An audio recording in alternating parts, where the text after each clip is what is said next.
el mensaje esta noche. Y ayer comenzamos, pudiéramos decir, la introducción. Estuvimos hablando de nuestro Señor Jesucristo, de su poder sanador, de su poder libertador. Y hoy vamos a seguir hablando de nuestro Señor Jesucristo. Y vamos a ver a un Cristo que disciplina.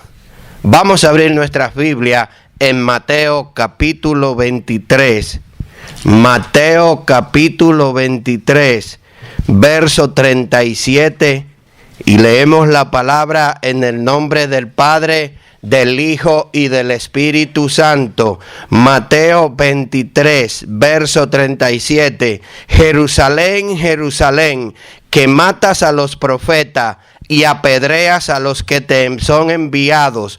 ¿Cuántas veces quise juntar a tus hijos como la gallina junta sus polluelos debajo de la sala y no lo quisiste? Señor y Padre Celestial, en esta noche estamos delante de ti. Te pedimos, oh Dios, que tú hables, que tú ministres a nuestras vidas y que tú, Señor, a través de tu palabra nos hable, nos toque, nos llene, nos reconforte y nos ayude a entender tu palabra, Señor, que es una espada de doble filo que penetra hasta cortar lo más íntimo, pero que es también un bálsamo que refresca y sana cualquier herida. Gracias te damos, Señor, en el precioso nombre de tu Hijo amado Jesús. Te damos a ti la honra, la gloria, la alabanza, la adoración que solo tú mereces. Gracias, Señor, en el nombre de Jesús.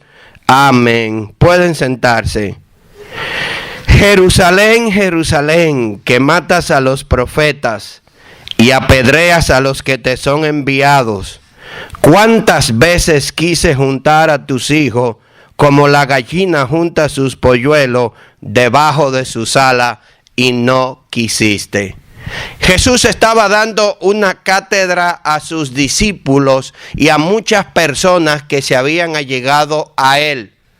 Era costumbre que en las cátedras de los fariseos, los escribas y los maestros de la ley en aquel tiempo, llegase la gente para ser instruidos en la palabra de Dios por estos líderes religiosos que eran los que tenían el control del templo. Y dice la palabra que Jesús amonestó a sus discípulos y al pueblo, a la gente, a las multitudes que le seguían, y les dice en el versículo 1 del capítulo 23, cuando ustedes vayan a la cátedra de los fariseos y de los judíos, hagan todo lo que ellos les dicen, siempre y cuando no sea según sus normas, según sus obras, porque estos acostumbran a poner cargas e imposiciones que ni siquiera ellos están dispuestos a cumplir. Entonces Jesús dijo a la gente y a sus discípulos: en la cátedra de Moisés se sientan los escribas y los fariseos. Así que todo lo que os digan que guardéis, guardadlo y hacedlo. Mas no hagáis según conforme a sus obras, porque dicen y no hacen, porque atan cargas pesadas y difíciles de llevar, y las ponen sobre sus hombros de los hombres, pero ellos ni con un dedo quieren moverla. Antes hacen todas sus obras para ser vistos por los hombres, pues ensanchan sus filacterias y extienden los flecos de sus mantos, y aman los primeros asientos en las cenas y en las primeras sillas en la sinagoga y las salutaciones en las plazas, y que los hombres los llamen rabí, rabí. Y continúan diciendo: no llames maestro a nadie, no llames rabí a nadie, porque rabí es uno solo, y es Jesucristo, el Mesías que había de venir, hablando Jesús de él mismo. Y continúa Jesús hablando a sus discípulos y a las multitudes que los seguían, y les dice: no llaméis rabí a nadie, porque rabí es uno, y ese es el Cristo. Y después le dice: no llaméis Padre vuestro a nadie en la tierra, porque uno es vuestro Padre, el que está en los cielos. No seáis llamados maestro, porque uno es vuestro Maestro, el Cristo. El que es el mayor de vosotros sea vuestro siervo, porque el que se enaltece será humillado, y el que se humilla será enaltecido. Mas hay de vosotros, escribas y fariseos hipócritas, porque cerráis el reino de los cielos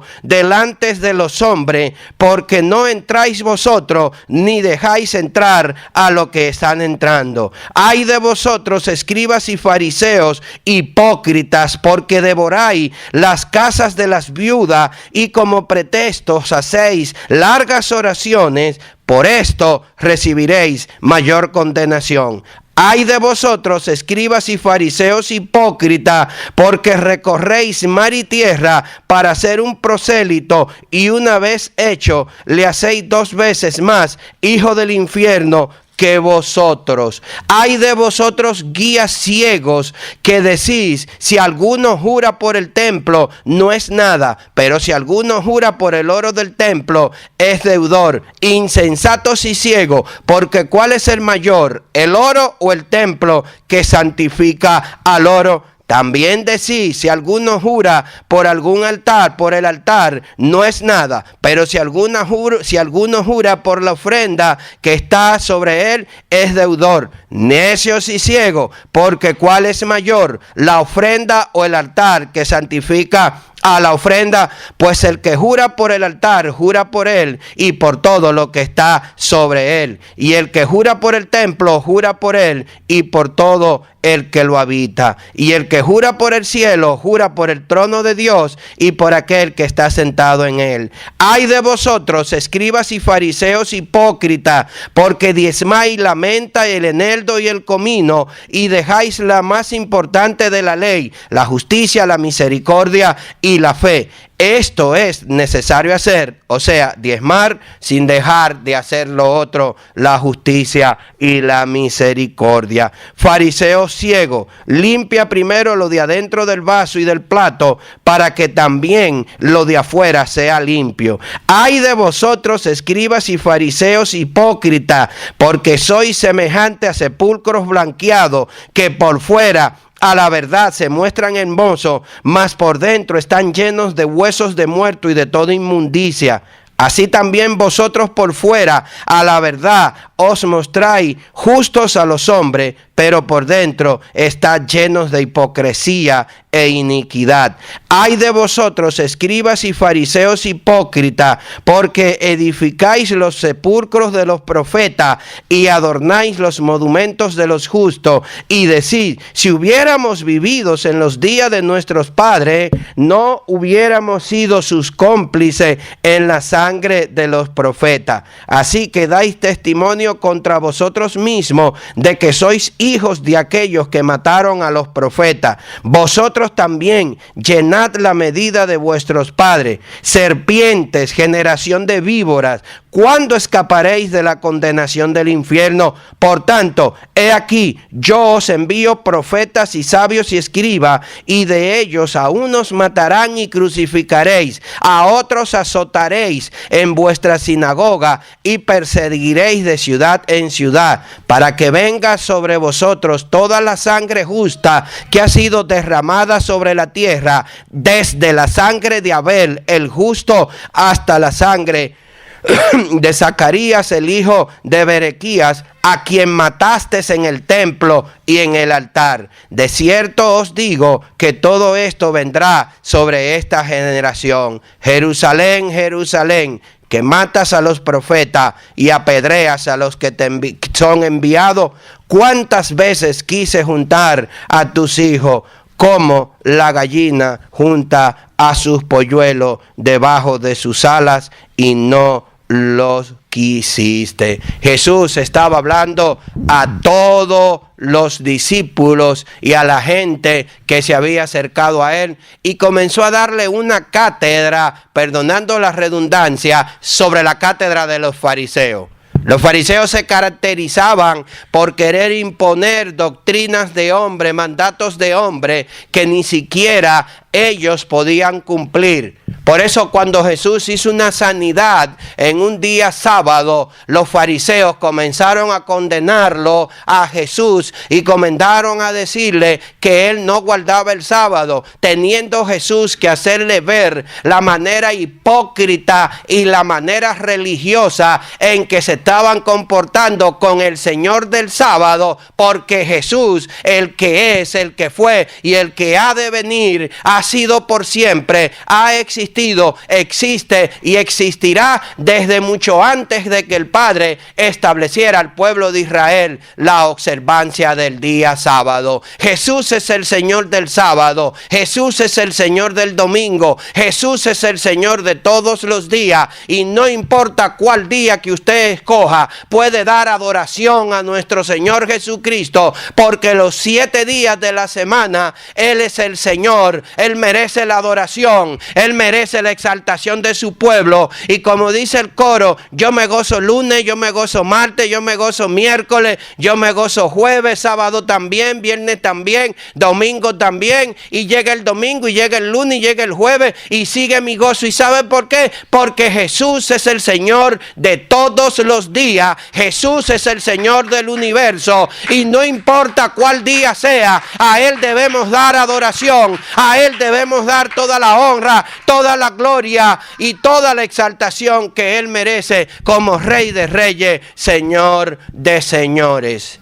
Jesús estaba enseñando a los discípulos y a la gente que le seguía, la gente humilde, la gente del pueblo, la gente que quería conocer al Mesías, la gente que quería conocer otro estilo de vida, que ya estaba cansado de la hipocresía, que ya estaba cansada de la religiosidad y que entendía que solamente a través de nuestro Señor Jesucristo podían tener un estilo de vida correcto, podían tener un estilo de vida sano, un estilo de vida en abundancia, un estilo de vida lleno de la presencia de Dios. Por eso Jesús se presenta como la nueva forma de vida, como la nueva manera de vivir, como el nuevo nacimiento, como el único camino para llegar al Padre. Y por eso Jesús les dice: vayan a las cátedras de los fariseos, hagan todo lo que les digan, obedezcan la palabra, pero cuando le quieran imponer sus reglas de hombre, su hipocresía, su falsedad,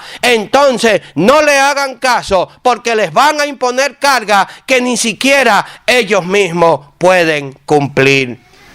Termina Jesús mencionando cómo los mismos judíos que lo crucificaron a él y que lo mataron y que lo llevaron a la cruz, fueron los mismos judíos desde Abraham en adelante que persiguieron a los profetas, que mataron a los profetas, que mataron a los que Dios envió para impedir que la palabra de Dios se estableciera. Tenemos el caso de Eliseo y muchos casos más. El caso de Juan el Bautista, el caso de Juan el Bautista, que se le cortó la cabeza, y Jesús empieza a hacer a mencionar un sinnúmero de acontecimientos en esta palabra, para luego mostrar su dolor ante Jerusalén y decirle a Jerusalén: Jerusalén, Jerusalén, que matas a los profetas y apedreas a los que te envío. ¿Cuántas veces yo quise juntar en mis brazos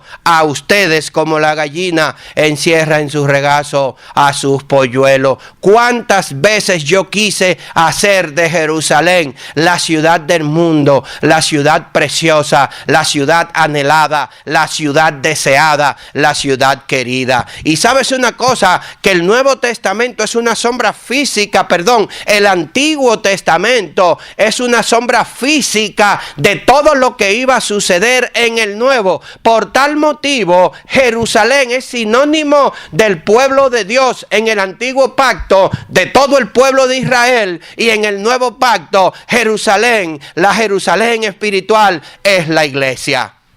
Así que si nosotros estuviésemos escuchando a Jesús en estos momentos, Jesús estaría diciendo con todo dolor en su corazón, con toda tristeza en su alma, Jesús estuviera diciendo: iglesia, iglesia, que matas a los profetas y apedreas a los que te envío. Sigue siendo la voz. La iglesia es la Jerusalén espiritual. Y quiero decirte en esta tarde, iglesia, que estamos dormidos, que necesitamos despertar, que estamos rechazando la voz de Dios y que necesitamos hacer una alerta, porque cada día los tiempos se ponen más difíciles y el Señor está pronto por venir.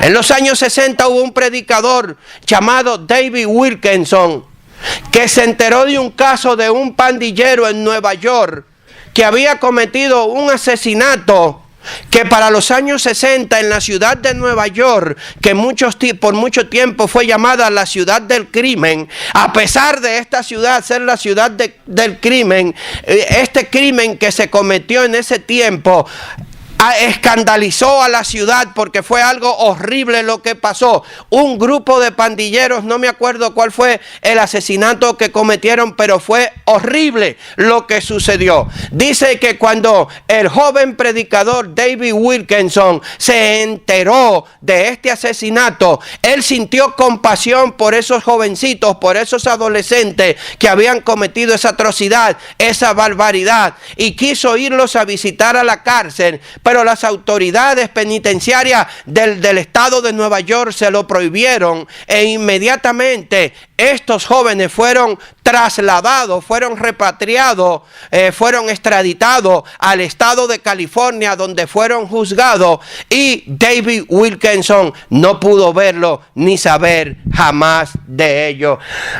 Pero dice la historia que esto trajo en David Wilkerson un sentir hacia los pandilleros, una pasión hacia los pandilleros que se estaban perdiendo en la ciudad de Manhattan, en la ciudad de Nueva York. Y dice la historia que a partir de ahí Dios hizo un llamado a este joven predicador, y este joven predicador comenzó a alcanzar a todos los pandilleros para Jesucristo. Estableció un ministerio llamado Teen Challenge, que se ha encargado de restaurar a muchos ex pandilleros en el estado de Nueva York, incluyendo entre ellos al ya conocido Nicky Cruz. Corre, Nicky, corre, la cruz del puñal. Todos hemos oído hablar del testimonio de Nicky Cruz, que fue alcanzado por este joven predicador en aquel entonces y que hizo una labor tremenda en este ministerio.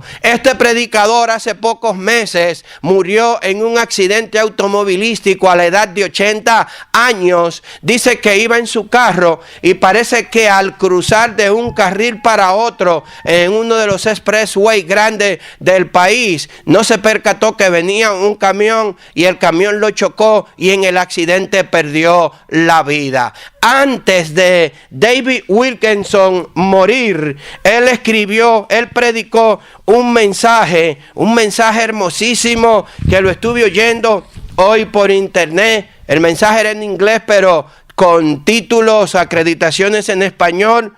Y David Wilkerson escribió uno de sus últimos mensajes, y en este mensaje dijo lo siguiente que me impactó. Dice, perdón, esta es la segunda página, déjenme ver, no veo la primera ahora.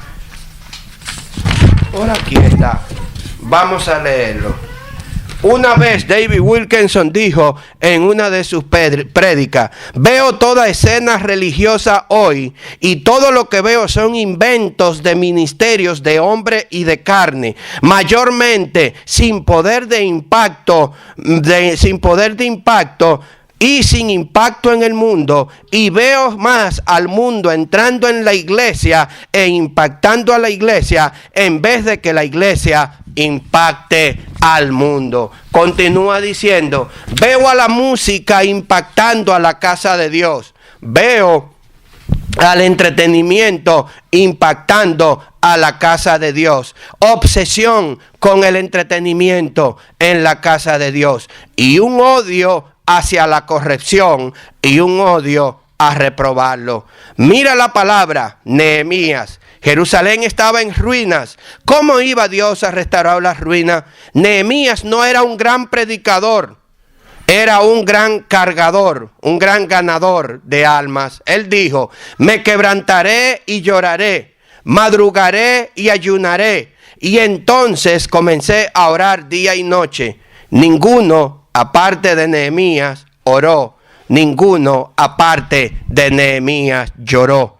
Dijo David Wilkerson en su prédica. La iglesia, la Jerusalén espiritual, no llora, no ora, está en una frialdad espiritual. No pasa lo de Jerusalén en tiempos de Nehemías. Estamos en ruinas espirituales. Todo es ruina en la iglesia, y hoy la iglesia está viviendo el tiempo espiritual que vivía la Jerusalén física en tiempos de Jesucristo. La Jerusalén espiritual, la iglesia está dormida y debe de ser sacudida por el poder del Espíritu Santo, porque llegará el tiempo en que se cumplirá las palabras, se cumplirá las profecías que dicen que en los últimos tiempos será derramado sobre toda carne, sobre todo en toda la tierra, el Espíritu Santo, y seremos testigos y tendremos sueños, tendremos visiones. El hombre tendrá una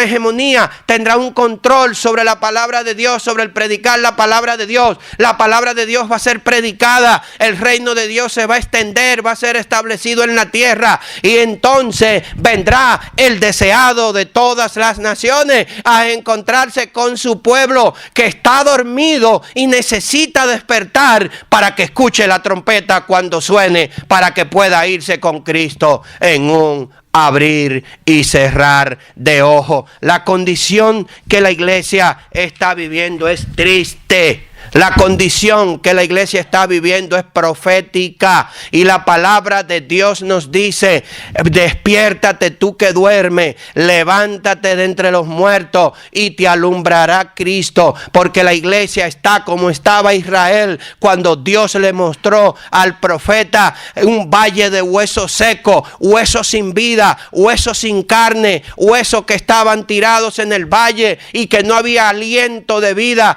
y necesitaron que soplara el aliento de vida del Espíritu Santo sobre ellos para que esos huesos secos cobraran vida. La iglesia está en una condición parecida. La iglesia necesita que el Espíritu Santo de Dios sople para que despierte y para que pueda estar apercibida, para que cuando venga el novio por su novia puedan tener sus lámparas llenas de aceite y ser levantadas e irse con el novio al sonar de las trompetas. Es necesario que nosotros entendamos que la Jerusalén espiritual de hoy en día se parece a la Jerusalén de tiempos de Jesucristo, cuando dijo: Jerusalén, Jerusalén, que matas a los profetas y apedreas a los que te envía. Vamos a buscar Mateo 16 del 13 al 20 y vamos a continuar viendo la condición de la iglesia.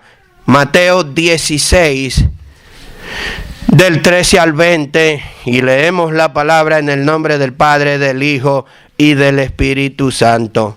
Viniendo Jesús a la región de Cesarea de Filipo, preguntó a sus discípulos diciendo: ¿quiénes dicen los hombres que es el Hijo del Hombre? Ellos dijeron: unos dicen que Juan el Bautista, otros que Elías, y otros Jeremías, y algunos de los profetas.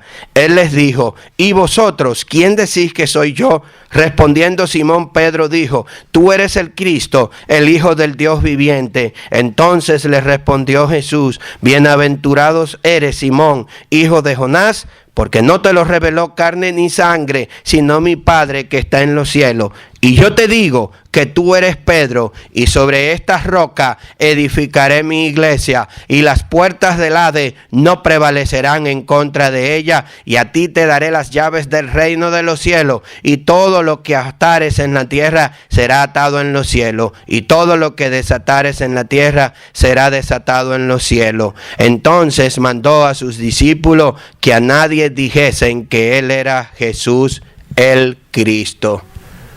No hace mucho, mejor dicho, predicamos un mensaje. Estábamos todavía en la otra iglesia americana y predicamos un mensaje sobre este texto llamado ¿quién es Jesús para ti? Para ti, ¿quién es Jesús? Porque a Jesús le interesa saber qué conocimiento tú tienes sobre lo que la gente dice sobre quién es Él. Y Jesús te va a preguntar siempre, ven acá, para Ramiro, ¿quién es Jesús? Bueno, Ramiro dice que es un profeta, Milton dice que es Elías, el otro dice que es Juan el Bautista que resucitó, y pueden haber 40,000 opiniones de quién es Jesús. Por ejemplo, lo vamos a ver más tarde, Jesús sanó a los 5,000 y se le acerca una multitud a los pocos días, ahí está Jesús, ahí está Jesús. Y Jesús le dice, me buscáis como el proveedor, porque se dan cuenta que alimenté a 5,000 con pocos panes y pocos peces. No me busquen como el proveedor, búsquenme como el Salvador. No anden atrás de los panes y los peces, anden atrás del único que puede dar salvación y vida eterna, porque los panes y los peces son una añadidura y lo único que es lo primero es el reino de Dios y su justicia. Todo lo demás es añadidura. No me busquen porque alimenté a 5,000, sino búsquenme porque ustedes saben que yo soy el Mesías, el que ha venido a salvar a la humanidad de sus delitos y pecados. Y Jesús comienza, él estaba interesado no en saber la opinión de los discípulos, porque les digo una cosa, Jesús sabía cuál era la opinión de los discípulos. Jesús sabía incluso lo que le iba a responder Pedro, porque Él es omnisciente, omnipresente, omnipotente. Y como omnisciente, Él escudriña aún hasta lo más profundo de tu corazón. Y aún Jesús puede decirte ahora mismo, Misael, te presento tu corazón, porque Misael no conoce su corazón. Jesús pudiera decirme a mí ahora mismo, Apolinar, te presento tu corazón, porque Apolinar no conoce por completo su corazón. Nadie conoce por completo el corazón que tiene. El único que conoce el corazón del ser humano es Jesucristo, porque Él penetra hasta lo más íntimo del corazón y conoce todos nuestros pensamientos, conoce todos nuestros deseos. Y Jesús sabía cuál iba a ser la respuesta de los discípulos, pero Él quería que sus discípulos se dieran cuenta de quién era Él. En esta tarde yo te digo, iglesia, Jesús sabe todo lo que yo pienso de Él. Jesús sabe todo lo que yo creo de Él. Jesús sabe hasta dónde llega tu fe. Y tú sabes lo que Jesús quiere brindarte en esta noche, convicción. Que a partir de hoy tú seas una mujer y un hombre de Dios con convicción. Alguien que me lea Hebreos 11:1 fuerte, con autoridad y con convicción de Dios. Hebreos 11:1.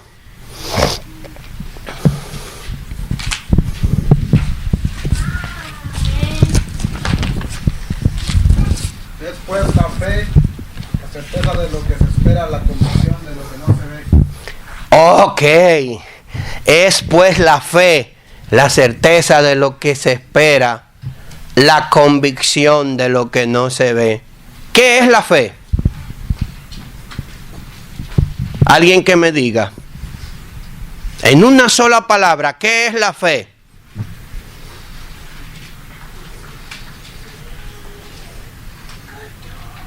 Tenemos que orar todo hoy para que Dios ponga convicción en cada uno de nosotros. La fe es la convicción que tengamos. ¿Qué es la fe? La convicción de lo que no se ve. Fe y convicción es lo mismo. Sin convicción nadie puede agradar a Dios. Sin fe nadie puede agradar a Dios. Y es necesario que los que le creen lo vean como un galardonador, como alguien que suple, como alguien que responde, como alguien que está pendiente de todas tus necesidades, alguien que a pesar de sufrir, de padecer y de morir en la cruz del Calvario, estuvo pendiente con sus brazos abiertos por la salvación de toda la humanidad. Esa es la convicción que debemos tener, la convicción en el Hijo de Dios, la convicción en su palabra, la convicción de que hay que pagar el precio, la convicción de que vamos a ser atribulados, pero más nunca derrotados. Y que no habrá hueste de maldad que se levante en contra de la iglesia y pueda vencer ni pueda permanecer. Porque Jesús vino para pagar el precio y para vencer y para derrotar a Satanás, causándole una herida de gravedad en la cabeza. Satanás está vencido. Jesús lo venció en la cruz del Calvario. Y Jesús nos llama a tener convicción. Convicción es la seguridad que tiene una persona de la verdad, o la certeza de lo que se piensa, o de lo que se siente, o de lo que se cree. La convicción viene de convencimiento, y es la capacidad para convencer a los demás. Era tal su poder de convicción que acabé por prestarle mi coche, dijo alguien. Dice, es pues la fe, como dijimos, la certeza de lo que se espera y la convicción de lo que no se ve. La iglesia necesita convicción.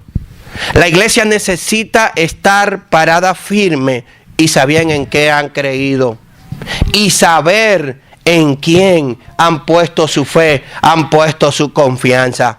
Si tú has puesto tu confianza en otra cosa, eso es problema tuyo. Pero si tu confianza está puesta en Jesucristo, entonces ya tú eres un más que vencedor. Y desde antes que Satanás venga a pelear contigo, ya tú has ganado el pleito. Ya tú has ganado la batalla. El enemigo te podrá herir. El enemigo te podrá querer derribar. El enemigo te podrá herir. Pero la herida que el enemigo te va a causar no va a pasar de las plantas de tus pies, porque es a lo único donde él puede llegar si tú estás viviendo una vida en Cristo. Él no puede pasar de la planta de tus pies, porque ahí es donde él está, si tú estás viviendo una vida en Cristo y estás andando en el Espíritu, como manda, como establece la palabra. Jesús quería que los discípulos se dieran cuenta quién era él. A ver, ¿quiénes dicen ustedes que yo soy? Bueno, unos dicen que tú eres Juan el Bautista, que le cortaron la cabeza, pero cogieron y se la pegaron y otra vez está en la tierra. No. Otros dicen que el carro de fuego que se lo llevó, lo trajo a la tierra y ahora tú eres Elías que volvió. No. Otros dicen que tú eres esto, que tú eres aquello. Y dice Jesús a sus discípulos, ya, olvídense de lo que la gente diga. Ahora, yo les pregunto a ustedes, ¿quiénes dicen la gente que yo soy? ¿Cuál es la convicción que hay en ustedes sobre mí? Ustedes los que me siguen, ustedes los que me conocen, ustedes los que andan conmigo. Se levantó Pedro, que era el de más ímpetu, que era el más atrevido, el más decidido en todo. Y le dice, tú eres el Cristo, el Hijo del Dios viviente. Y punto. Se acabó todo ahí. Esa era la confesión que necesitábamos. Tú eres el Cristo, el Hijo del Dios viviente. El hombre mostró una convicción tremenda. No se parecía en nada al Pedrito. Como dice la Escritura, herirán al pastor y se dispersarán las ovejas. No se pareció nada al Pedrito del momento de la crucifixión, que dijo, yo no conozco a ese, yo no sé quién es ese. La convicción se había perdido al saber que Jesús iba preso y que iba camino a la cruz. La convicción de Pedrito como que se perdió. Aquel que tiempo antes había dicho, tú eres el Cristo, el Hijo del Dios viviente, como que ahora no entendía, como que ahora estaba tambaleando. Yo no conozco a ese hombre, yo no anduve con ese hombre. Se perdió la convicción. ¿Dónde estaba la convicción de Pedro? Aquel que gritó con toda autoridad, tú eres el Cristo, el Hijo del Dios viviente. Hace falta convicción en la iglesia. Hace falta convicción en nosotros para que ya nos dejemos de ser confundidos, de ser engañados, de ser atacados por el diablo. Hace falta convicción en el pueblo de Dios. Hace falta carácter, hace falta dominio propio, que es el fruto del Espíritu Santo.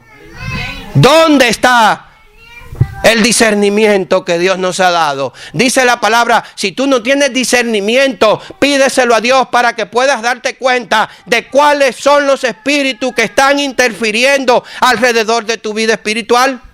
Si tú no tienes discernimiento de espíritu, pídeselo al Señor así, porque dice la palabra que aún en los últimos días, muchos de los escogidos, muchos de los que son salvos, van a ser confundidos y van a perder su preciosa salvación. Párate con convicción. Párate con detenimiento, párate firme, pelea la buena batalla de la convicción, de la fe, y no te deje robar tu corona como muchos tienen por costumbre, como dice la palabra. ¿Quiénes dicen ustedes que yo soy? Una convicción. Ustedes deben tener convicción. Yo debo tener convicción de quiénes son ustedes. Ustedes deben tener convicción de quién soy yo para ustedes. Ustedes no se pueden seguir dejando zarandear por nadie, ni por el diablo, ni por el demonio. Ustedes tienen que pararse firme con la convicción que la palabra de Dios nos da y saber que Dios nos trajo a este lugar a pelear la buena batalla de la fe, a pelear por nuestra salvación con temor y temblor. A que no nos sigamos dejando confundir por el diablo y nos paremos firmes y peleemos por esa preciosa salvación que Dios nos ha dado. Vamos a leer Juan 6, 22, 29.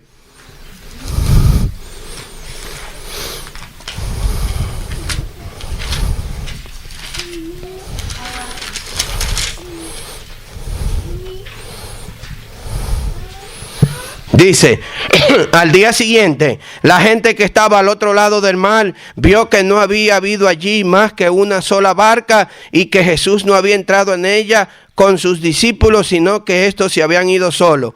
Pero otras barcas habían arribado a Tiberia junto al lugar donde habían comido el pan, después de haber dado gracias al Señor.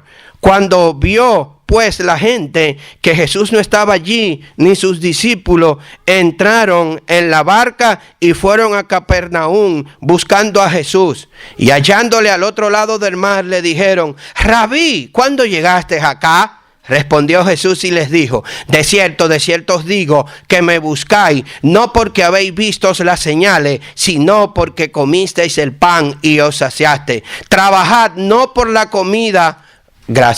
Trabajad no por la comida que perece, sino por la comida que a vida eterna permanece, la cual el Hijo del Hombre os dará, porque a este señaló Dios el Padre. Entonces le dijeron: ¿qué debemos hacer para poner en práctica la obra de Dios? Respondió Jesús y les dijo: esta es la obra de Dios, que creáis en el que me ha enviado. Le dijeron entonces: ¿qué señal pues haces tú para que veamos y creamos? ¿Qué obra hace? Nuestros padres comieron maná en el desierto, como está escrito: pan del cielo les dio a comer. Y Jesús les dijo: de cierto os digo, no os dio Moisés pan del cielo, mas mi Padre os da el verdadero pan del cielo, porque el pan de Dios es aquel que descendió del cielo y da vida al mundo. Les dijeron: Señor, danos siempre de este pan. Jesús les dijo: yo soy el pan de vida, el que a mí viene nunca tendrá hambre, y el que en mí cree no tendrá sed jamás. No me busquen por el pan que perece, busquen por el pan que permanece. Yo soy el pan de vida, le dijo Jesús a sus discípulos. ¿Por qué? Porque eran muchas las formas o las causas por las cuales seguían a Jesús en Jerusalén y en todo Israel. Lo seguían por los panes y los peces, lo seguían porque creían que era un profeta. Muchos, como Simón el mago, lo seguía porque sabía que en él había poder y que podía hacer más magia de la que él hacía. Todos seguían a Jesús como por diferentes maneras, pero el único que se paró firme y que escuchó la voz del Espíritu Santo fue Pedro, y dijo: tú eres el Cristo, el Hijo del Dios viviente. Vamos a leer Juan 6 del 60 al 71. Dice: al oírla, muchos de sus discípulos dijeron: esta palabra es dura, ¿quién la puede oír? Sabiendo Jesús en sí mismo que sus discípulos murmuraban de esto, les dijo: ¿esto os ofende? Pues ¿quién, si viereis al Hijo del Hombre subir a donde estaba primero? El Espíritu es el que da vida, la carne para nada aprovecha. Las palabras que yo os he hablado son espíritu y son vida. Pero hay algunos de vosotros que no creen, porque Jesús sabía desde el principio quiénes eran los que no creían y quién le había de entregar. Y le dijo: por eso os he dicho que ninguno puede venir a mí si no le fuera dado por el Padre. Desde entonces muchos de sus discípulos volvieron atrás y ya no andaban con él. Dijo entonces Jesús a los 12: ¿queréis acaso iros también vosotros? Y le respondió Pedro: Señor, ¿a quién iremos? Solo tú tienes palabra de vida eterna, y nosotros hemos creído y conocemos que tú eres el Cristo, el Hijo del Dios viviente. Jesús les dijo: no os he escogido yo a vosotros los 12, y uno de vosotros es diablo. Hablaba de Judas Iscariote, hijo de Simón, porque este era el que le iba a entregar. Era uno de los 12. Señor, comenzaron a murmurar los discípulos: esta palabra es dura. Si tú no ablandas la forma de hablar y de predicarle a la gente, te vas a quedar solo. Eran 5,000 y se fueron todos. Nada más quedamos nosotros 12 y un grupito. Y si sigues hablando fuerte así, se te va a ir todo el mundo. Y dijo Jesús: ¿y qué importa? El que se quiera ir, que se vaya. Ustedes también se quieren ir, váyanse. Pero si se van a quedar, van a vivir con la fe y la convicción de que el Hijo de Dios lo ha traído a este lugar para pagar el precio, para ser de bendición y para ser parte de lo que Dios quiere hacer en este lugar. Si te vas a quedar, es porque tú sabes que Dios te ha llamado a hacer la diferencia en este lugar. Si te vas a quedar, es porque tú sabes que ha sido Dios el que te trajo aquí, y que ni el diablo ni nadie te va a mover, porque tú vas a permanecer, porque Dios es el que te ha traído a este lugar. Tú, dice Pedro: ¿a dónde iremos, Señor? Tú tienes palabra de vida eterna. Y nosotros sabemos, nosotros hemos creído que tú eres el Cristo, el Hijo del Dios viviente. Yo hago una pregunta en esta tarde. Levante la mano aquel que crea y aquel que sepa que Jesús es el Cristo, el Hijo del Dios viviente. Si usted sabe que Jesús es el Cristo, si usted está seguro que Jesús es el Hijo del Dios viviente y que ha sido Jesús el que lo trajo a este lugar, levante la mano en esta tarde. Yo estoy seguro de que Cristo me ha traído a este lugar, y que como Cristo me trajo, yo voy a permanecer aquí, y las huestes de maldades, las huestes del infierno no prevalecerán en contra de mi vida. Yo creo en lo que Dios quiere hacer en este lugar. Yo creo en lo que Dios quiere hacer en la iglesia, y yo me voy a parar firme. Yo me voy a parar firme y voy a contribuir para que las almas vengan y sean salvas, y voy a contribuir para que vengan nuevas almas y nuevas almas sean salvas a la iglesia, porque este no es un trabajo solamente del pastor, este es un trabajo del pastor y mío, este es un trabajo de toda la iglesia. ¿Y saben por qué? Porque nosotros hemos creído y sabemos que Jesús es el Cristo, el Hijo del Dios viviente. Y si Jesús con nosotros, ¿quién contra nosotros? Continuamos leyendo Juan 13:27.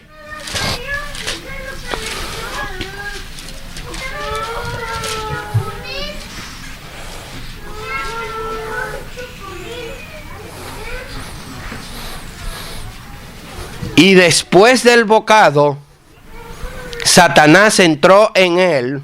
Entonces Jesús le dijo: lo que vas a hacer, hazlo más pronto. El Hijo de Dios no pudo detener lo que Judas quería hacer. El Hijo de Dios no detuvo la traición de Judas.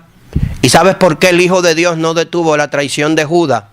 Porque si el Hijo de Dios hubiese detenido la traición de Judas, hoy en día ninguno de nosotros estuviéramos aquí. Ninguno. Y te lo digo con autoridad y te lo hablo con la palabra. Si Jesús, que es Dios, hubiera detenido la traición de Judas, ninguno de nosotros estuviéramos aquí, porque en vano hubiera sido la salvación. No hubiera habido salvación, porque Cristo no hubiera derramado su sangre en la cruz del Calvario. No hubiese muerto por tus delitos y tus pecados. No hubiese muerto por mis delitos y mis pecados. Y por tanto, sin remisión, sin derramamiento de sangre, no hay perdón de pecados. Por tanto, en vano si estuviéramos aquí. no hubiera servido de nada. Hoy no hubiera iglesia. Pero Jesús le dijo a Judas, lo que vas a hacer, hazlo ya, no te detenga. Traicióname. Lo que vas a hacer, hazlo ya, no te lo voy a impedir. Porque gracias a esa traición, el mundo va a tener salvación y vida eterna. Lo que vas a hacer, hazlo ya. Y Jesús quiere gente con convicción. Jesús quiere gente que sepamos hacer lo que queremos hacer y que hagamos lo que hemos decidido hacer. Jesús no quiere más gente que estén titubeando en dos corrientes, lo hago o no lo hago, que estén claudicando en dos caminos, están con Dios y están con Baal. No, Jesús quiere gente de convicción, que se paren firme. Sabemos que esta palabra es dura y la estamos predicando con todo temor, con todo temblor, sabiendo que tenemos la guianza y la dirección del Espíritu Santo para hacerlo. Pero una cosa te digo, lo que vayas a hacer, hazlo ya. Pero una cosa te digo, ten cuidado y no te encuentres haciendo lo contrario a lo que Dios quiere que tú hagas. Haz lo que Dios te ha llamado a hacer. Mantente firme, paga el precio, no le des a Dios sacrificio que no te cueste. Enséñale a Dios que tú estás dispuesto a pagar el precio y seguir adelante hasta alcanzar la estatura del varón perfecto, Cristo Jesús. Juan 14:9.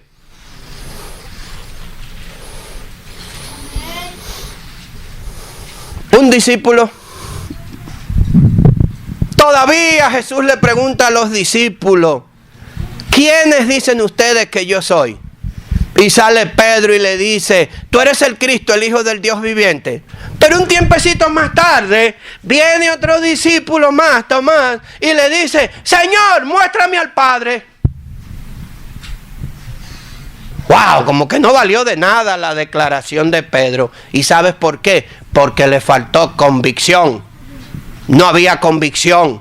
Era necesario que hubiera convicción en Tomás, el mismo que dijo, ver para creerlo, hasta que yo no meta mis dedos en sus llagas, yo no voy a creer que Jesús resucitó. ¿Y por qué? Porque no había convicción. La iglesia necesita convicción. Convicción es la certeza de lo que no se ve, y la certeza de lo que no se ve en Hebreos 11:1 se le llama fe. Fe es igual que convicción, y sin convicción no podemos agradar a Dios.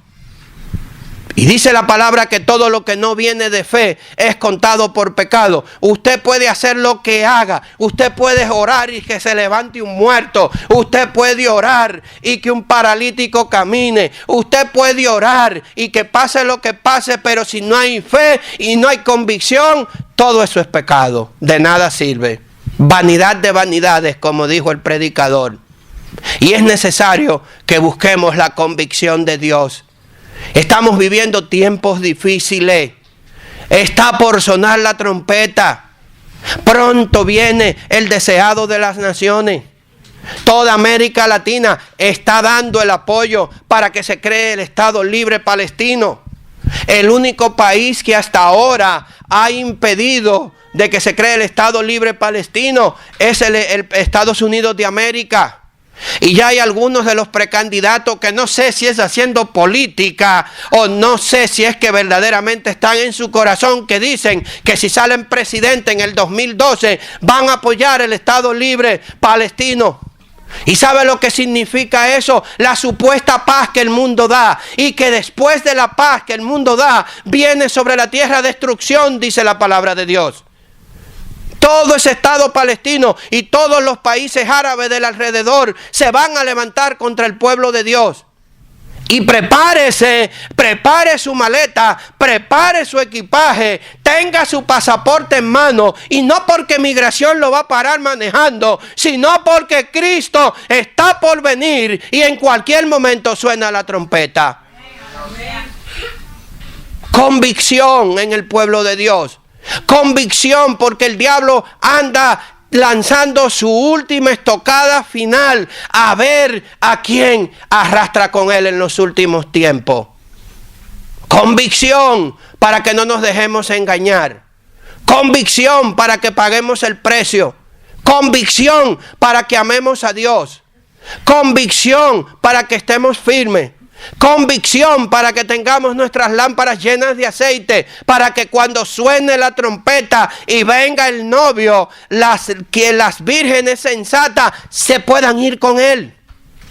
Convicción para que dejemos ya de jugar a la iglesia y despertemos de este letargo en que nos encontramos. Hay mucha necesidad en la calle, hay mucha gente que se está perdiendo, hay mucha gente que necesita de Cristo. Y sabes una cosa, aún ganándonos cada uno de nosotros los que estamos presentes en esta noche, ganándonos cada uno 12 personas para Cristo, aún con eso no evangelizaríamos a Ficue y Barina entero.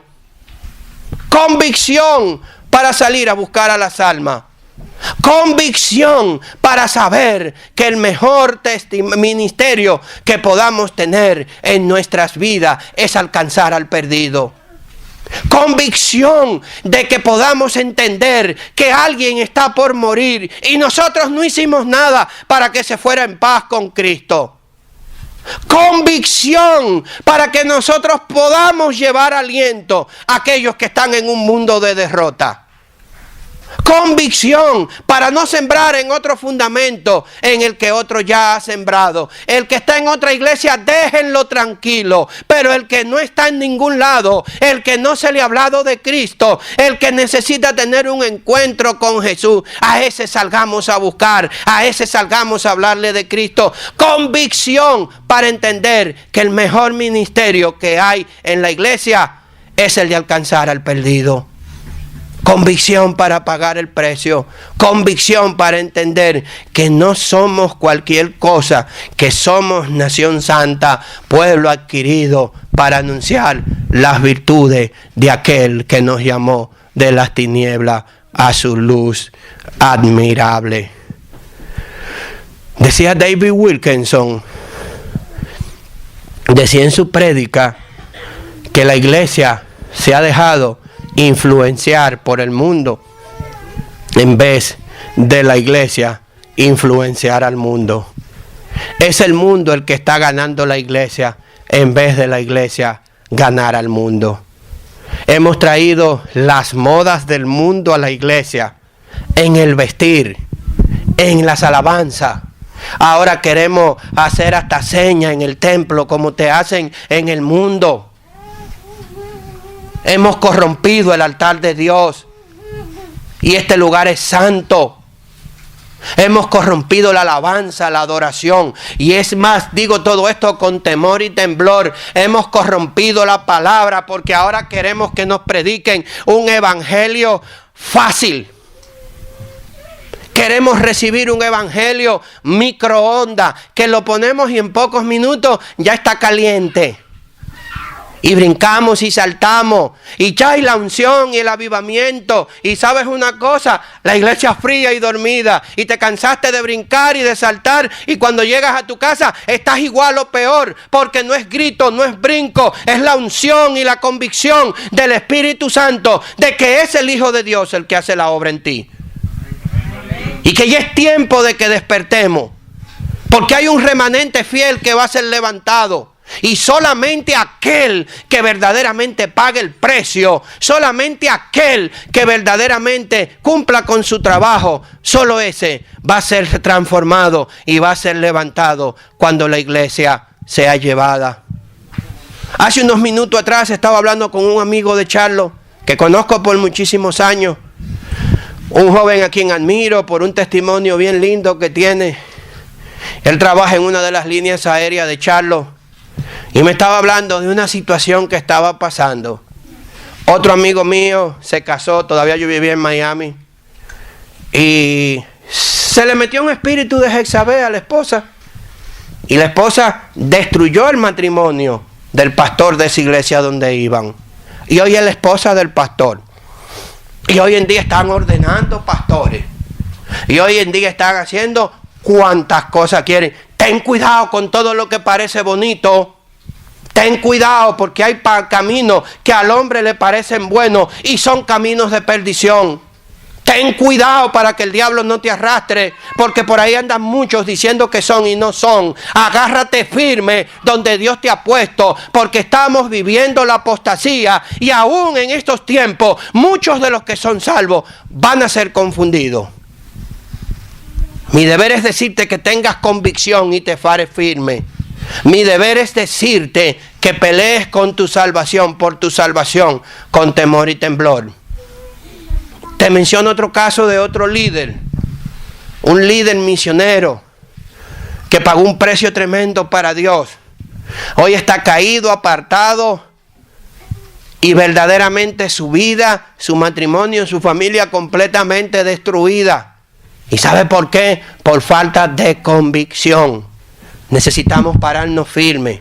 Y sabes una cosa, en este momento yo me paro firme y yo ato y condeno y rechazo y echo fuera todo espíritu de venganza que quiera venir contra mí a partir de este momento, contra mi hijo, contra mi familia, por haberte predicado esta palabra, porque hoy en día queremos un evangelio fácil y ha salido de los altares la palabra fuerte, la palabra dura, la palabra que cambia los corazones y que verdaderamente hace la obra.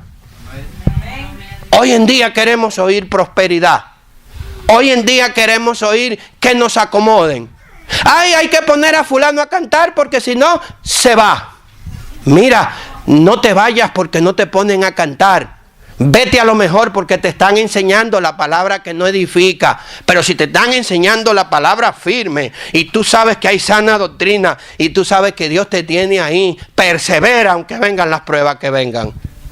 Mantente firme, no importa lo que tengas que enfrentar. Le doy gracias a Dios. Me convertí septiembre del 2003. Y eso después de tener como 10 años de religioso, porque fui religioso de primera, comenzando por el catolicismo, de cargar hasta santo. Yo te puedo hablar de lo que es religiosidad. Y te puedo hablar de lo que es el poder salvador de Jesucristo, que por varias ocasiones me ha librado de la muerte. Yo te puedo hablar de lo que es religiosidad. Yo cargué santo. Yo te puedo hablar de lo que es religiosidad. Yo prendía velas. Yo te puedo hablar de lo que es un cambio de una vida religiosa a una relación con Cristo. Yo te puedo hablar de lo que es vivir en el Espíritu, de lo que es tener 18 años separado para Dios. Yo te puedo hablar de que hay un Cristo vivo que transforma, que el Cristo que yo tengo no se quedó colgado en una cruz como el Cristo que mencionan los católicos. El mío resucitó y el mío sigue transformando vida como el primer día. Y el mío mismo es el que me dice que permanezca fiel, que permanezca fiel, porque Él va a ser.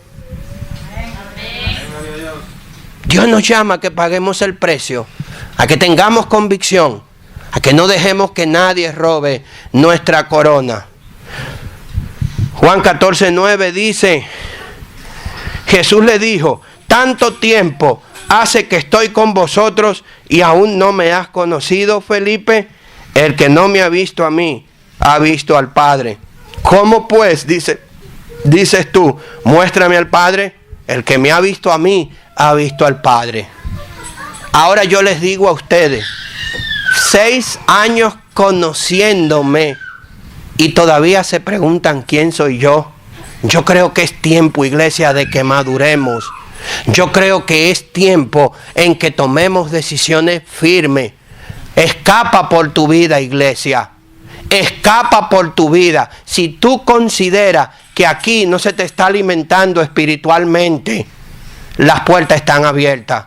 Pero si tú consideras que aquí es donde tú tienes el pan de vida, que aquí es donde Dios te ha traído para permanecer, aquí es donde Dios te ha traído para levantarte, aquí es donde Dios te ha traído para crecer, entonces párate firme, ponte al lado nuestro, vamos a levantar esta congregación, vamos juntos a decirle al Señor, queremos pagar el precio de la salvación y juntos vamos a traer las almas que se están perdiendo ahí afuera y que necesitan de Jesucristo. Si ese es tu sentir, decir, ponte de pie y ven al altar. Y si tú crees en que Jesús te ha traído a este lugar y en esta tarde tú quieres decir, Señor, aquí yo estoy firme, no importan las luchas, no importan las pruebas que vengan, aquí yo voy a permanecer porque el que me ha traído a este lugar eres tú. Si tú sabes que Dios te ha hablado y que Dios te está llamando a hacer un compromiso fuerte en esta tarde y tú quieres permanecer en este lugar, levantándonos los hombros y los brazos unos con otros,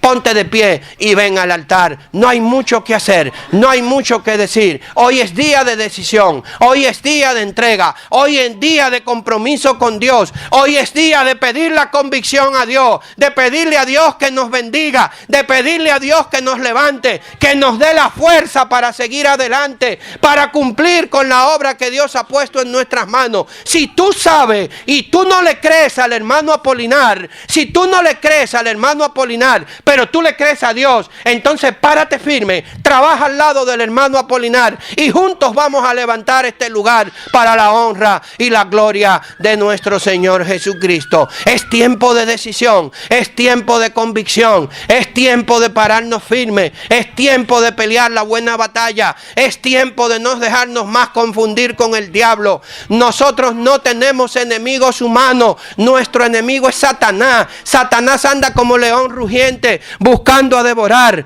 Ningún ser humano es tu enemigo, ningún hermano es tu enemigo. Nuestro enemigo es el diablo y a él es el que hay que pisar con las plantas de los pies y decirle, Satanás, tú estás vencido, Satanás, tú estás derrotado. Jesús te derrotó en la cruz del Calvario, tú lo heriste en el carcañal, pero él te hirió en la cabeza y tú estás herido de muerte. Tú no tienes parte ni suerte ni nada sobre la iglesia. La iglesia está sobre ti, la iglesia le pertenece a Cristo y nosotros somos la iglesia Monte de los Olivos de Ficua y Barina y nos paramos firmes en esta noche para vencer todas las altimañas del diablo, para derrotar toda trampa de Satanás y para decirle al Señor Jesús, Señor Jesús, tú eres el Señor de Barina, tú eres el Señor de la iglesia de Dios Monte de los Olivos, tú eres el Señor de nuestras vidas, tú eres el Señor de nuestra familia. Nos paramos firmes en esta noche, no le vamos a seguir creyendo al diablo, no le vamos a seguir creyendo a Satanás y a sus demonios. Hoy nos paramos firmes y luchamos contra todas las acechanzas del diablo. No tenemos enemigos humanos, no tenemos enemigos a ningún hermano. Nuestro enemigo es Satanás, pero Satanás ya fue vencido, fue derrotado por Jesús en la cruz del Calvario y nos hizo más que vencedores, nos hizo más que victoriosos y estamos aquí en esta noche